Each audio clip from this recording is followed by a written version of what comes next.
Hi, my name is Yanis, and we created a smart financial assistant to give practical steps to do in this challenging situation. For many families, income has decreased significantly, leaving them with a tight budgets to survive. And although there are many financial tools available, most of them are giving general advice or need extensive manual input in order for them to work. To make it easy for these families, we have created a simple tool. They can get a snapshot by entering their data and getting a practical advice they can do right now. One of the most cases is contacting lender for getting a credit holidays. And here they can calculate how much they will pay during the time.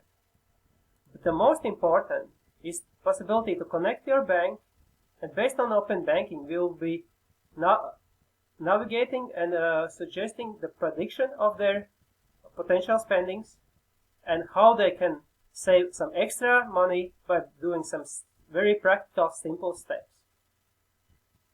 So we have validated the tool, get audience that want to use it.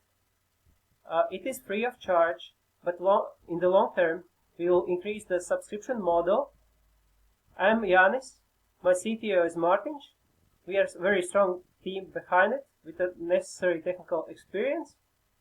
And during the hackathon, so we built the smart financial assistant to help people around the world with practical guidance they need right now. I'm Yanis. Thank you very much.